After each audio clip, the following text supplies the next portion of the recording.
Assalamualaikum warahmatullahi wabarakatuh. Salam sejahtera bagi kita semuanya.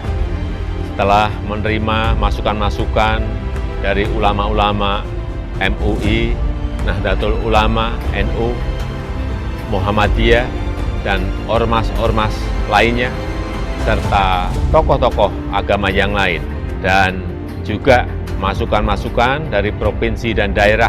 Bersama ini saya sampaikan, saya putuskan lampiran Perpres terkait pembukaan investasi baru dalam industri minuman keras yang mengandung alkohol, saya nyatakan dicabut. Terima kasih. Wassalamualaikum warahmatullahi wabarakatuh.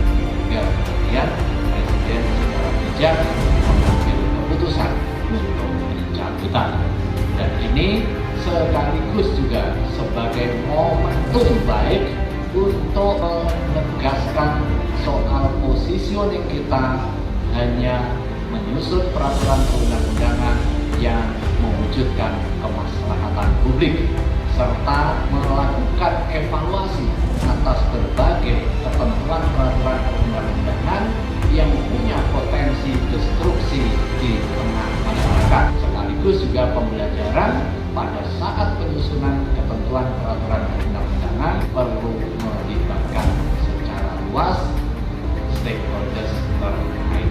Jelas pemerintah daerah akan patuh dan melaksanakan itu. Apapun urusan pemerintah pusat, tentunya sudah punya pertimbangan yang matang tentang pelaksanaan dan dampak-dampak. Jadi kalau pemerintah ada melakukan revisi terhadap Perpresnya, apapun revisinya, pemerintah daerah tentunya akan melaksanakan sesuai dengan keputusan Presiden. Terkait dengan dicabutnya sebagian lampiran peraturan Presiden nomor 10 tahun 2021 tentang bidang usaha penanaman modal ulama, menegaskan: 1. Menyampaikan apresiasi dan terima kasih kepada pemerintah atas respon yang cepat dan tanggap terhadap masukan dari berbagai pihak dengan mempertimbangkan kemaslahatan bersama. Yang namanya akhlak itu kalau bisa membangun kemaslahatan bersama. Akhlak, kalau ada sebagian orang dimaslahatkan, dapat kemaslahatan yang lain dirugikan, itu namanya tidak berakhlak. Perseteruan antar Gubernur DKI Jakarta dengan Ketua DPRD DKI Jakarta Prasetyo Edy Marsudi terus berlanjut terkait saham di PT Delta Jakarta Tbk. Prasetyo Edy Marsudi menyarankan Gubernur Anies Baswedan agar mengembalikan saham PT Delta Jakarta ke pemerintah pusat. Delta adalah produsen bir merek angker, Carlsberg hingga San Miguel. Hal ini disampaikan Pras menanggapi sikap pemerintah Provinsi DKI Jakarta yang sampai sekarang ngotot menjual saham di perusahaan minum beralkohol itu. Serahkan saja ke pemerintah pusat, itu kan pusat memberikan kepada daerah untuk mengelola. Ribut-ribut mengenai masalah penjualan saham ini sebenarnya sudah terjadi sejak beberapa tahun yang lalu, namun tidak menemukan jalan keluarnya. Masalah ini kembali mencuat setelah pemerintah pusat menerbitkan Peraturan Presiden Republik Indonesia Nomor 10 Tahun 2021 tentang bidang usaha penanaman modal. Peraturan ini memungkinkan gubernur menyampaikan usulan membuka investasi minuman keras di wilayahnya. Namun, belum juga terrealisasi. Presiden Joko Widodo kembali membatalkan peraturan itu. PT Delta tidak pernah dapat hibah dari pemerintah daerah. Itu istilahnya diberi pemerintah pusat untuk mengelola. Terus berjalan lalu menguntungkan buat kita. Kenapa kok ada PT Delta? Itu kan ada persoalan di Bir Bintang pada saat itu, zaman Pak Ali. Menurut Pras, saham pemerintah Provinsi DKI Jakarta di PT Delta sebetulnya cukup menguntungkan. Oleh karena itu, ketimbang dijual, sebaiknya Anies menutup badan usaha milik daerah yang tidak mendatangkan cuan. Kita tidak pernah menyuntikkan dana ke PT Delta. Ada apa orang yang bergebu-gebu untuk menjual PT Delta? Namun, Ketua DPRD DKI Jakarta Prasetyo Edy Marsudi menyatakan tetap menolak penjualan saham produsen anggur bir itu. Politisi PDIP itu menuturkan tidak ada keuntungan berarti dalam penjualan saham tersebut. Dikatakan setahun dapat 50 miliar, terus mau dijual 1 triliun. Kita makan riba, itu buat saya sebagai seorang muslim ya mohon maaf ya, Lebih jahat riba daripada orang minum bir. Coba itu dipikirkan lagi. Sementara itu, Partai Keadilan Sejahtera mendorong Gubernur DKI Jakarta Anies Baswedan segera melepas saham bir di PT Delta Jakarta Tbk. Pemerintah DKI mempunyai saham di perusahaan bir tersebut sebesar 26,25%. Anggota fraksi PKS DPRD DKI Jakarta Muhammad Tamrin mengatakan, dalam proses jual saham bir sejak tahun 2018 dan 2019, Pemprov DKI Jakarta berkirim surat minta persetujuan DPRD DKI Jakarta untuk melepas saham bir itu. Namun, upaya jual saham bir itu mendapat hambatan sampai saat ini meskipun lobi pemerintah dan fraksi PKS sudah dijalankan untuk mendukung program ini. Kami terus mendukung dan mendorong Gubernur DKI Jakarta menjalankan program-programnya, termasuk pelepasan saham bir di PT Delta. Dalam pelaksanaannya, penetapan distribusi miras untuk melindungi warga Jakarta diatur melalui Perda Nomor 8 Tahun 2007 tentang Ketertiban Umum, Perda Nomor 74 Tahun 2005 tentang minuman beralkohol, lalu Pergub Provinsi DKI Jakarta Nomor 187 tentang pengendalian dan pengawasan terhadap penjualan minuman beralkohol, juga Peraturan Menteri Perdagangan Nomor 25 Tahun 2019. Penindakan bagi pelanggar dilakukan polisi Pamung Praja juga aparat terkait. Minuman keras bukan saja membahayakan diri sendiri sehingga dilarang agama. Dalam hukum positif, minuman beralkohol itu juga dapat membuat kerusakan. Hampir semua agama melarang miras karena dampaknya miras sangat banyak madorot ketimbang manfaatnya. Orang peminum minimal membuat dirinya potensi mengalami gangguan kesehatan. Miras bukan hanya mencelakakan diri, yang terbesar dari dampak miras adalah penyebab kerusakan bagi orang lain yang seperti terjadinya kejahatan. Selain itu, miras pun dapat membahayakan keselamatan orang lain. Diawali kepala berkunang-kunang, bicara melantur, kehilangan koordinasi anggota tubuh, kurangnya kontrol diri, atau bahkan hilang ingatan atau kesadaran. Ada yang merasa percaya diri namun di luar kontrol, seperti melakukan tawuran, kecelakaan, pemerkosaan, pembunuhan, kriminalitas, KDRT, pelecehan, dan mencuri.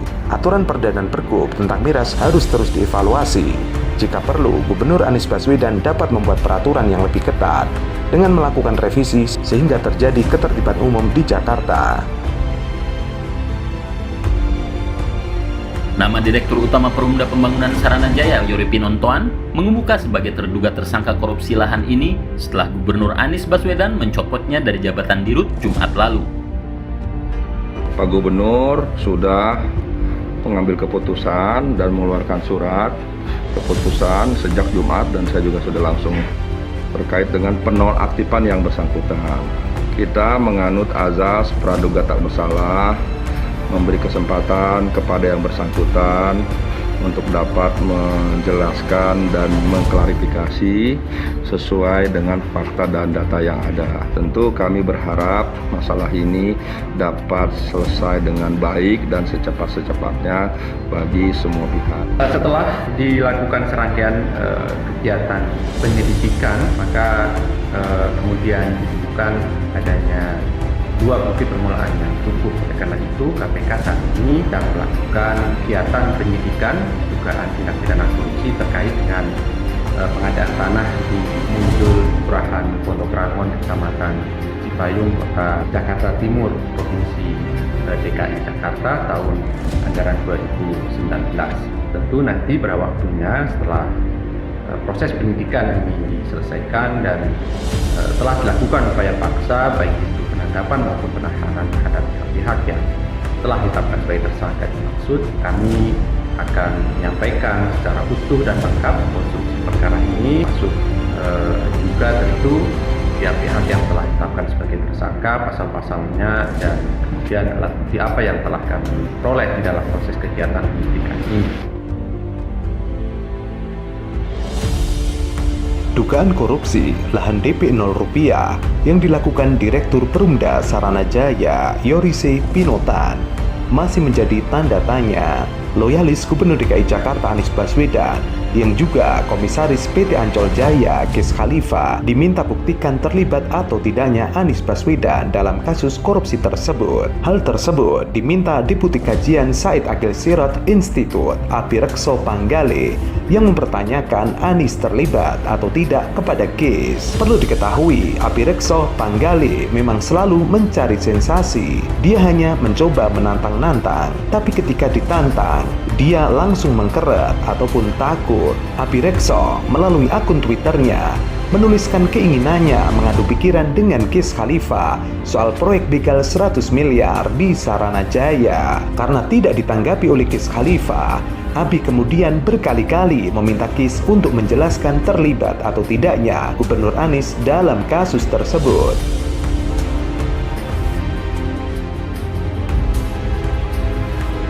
Bahkan, beberapa akun meminta agar Apirekso berduel dengan masyarakat sipil karena Apirekso tidak kapasitasnya untuk berdebat dengan Ges Khalifa. Abi kemudian merengek-rengek meminta Ges Khalifa menjelaskan terlibat atau tidaknya Gubernur Anies dalam kasus tersebut.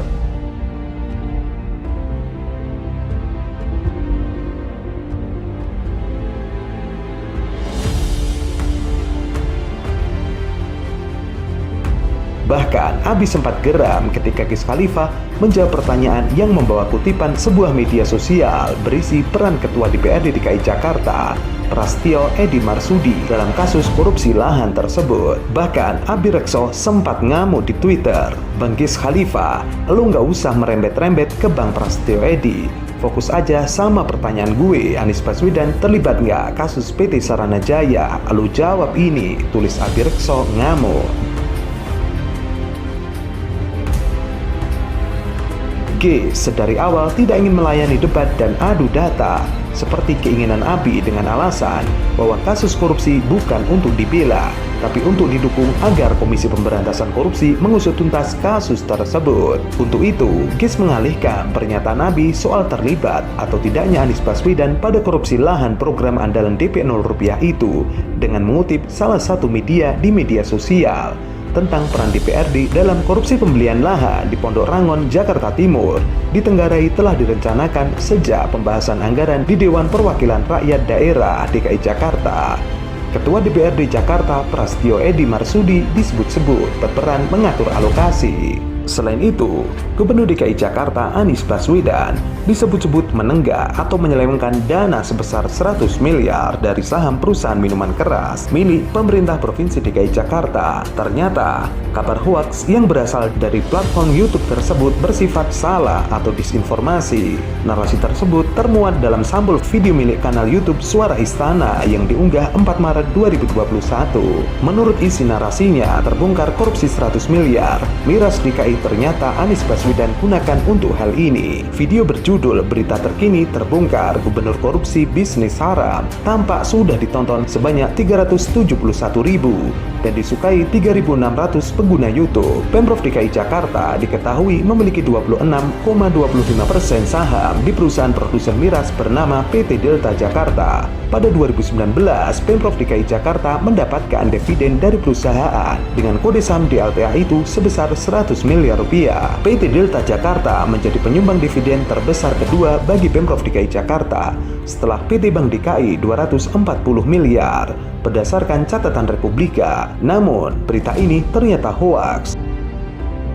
Selain itu, hasutan terkait banjir di sekitar Jakarta. Hasutan itu diunggah akun Facebook Tiwi Jimikite di grup Facebook Sahabat Jokowi Seluruh Indonesia. Dalam narasinya, akun itu menulis, "Mana Anies Baswedan? Lo bilang kalau lo nggak setuju Ahok bikin gorong-gorong ke arah yang dimaksud Ahok. Lo lihat Jakarta saat ini, Nis. Bikin pompa penyedot mau dituang ke laut mana? Sok-sok jago lo gubernur bambu tuh lihat." Begitu hasutan yang dilakukan oleh akun Facebook tersebut. Narasi itu diungkap beberapa gambar, masing-masing memperlihatkan situasi jalan raya yang tergenang banjir, lalu mobil yang terendam banjir di sebuah lahan parkir perkantoran. Beberapa foto juga diambil dari gedung tinggi saat hujan. Ketika tulisan itu dibuat, unggahan tersebut sudah dibagikan sebanyak 311 kali, ada juga 289 komentar dari netizen. Postingan dari tim Jemikite itu memantik beragam reaksi netizen. Mereka yang tidak cerdas menyaring informasi terlihat begitu mudahnya termakan hoax. Salah satunya pemilik akun Sri Kecanawati Galiran. Narasi yang disebarkan akun Timi Cemekite ke grup Facebook itu termasuk disinformasi. Gambar mobil yang teredam di pelataran parkir serta foto jalan raya tersebut bukan terjadi di DKI Jakarta. Lokasi dalam foto tersebut berada di sebuah jalan raya di kawasan Lipo Karawaci, Tangerang. Berita banjir di kawasan Elite itu juga dikabarkan beberapa media mainstream lainnya.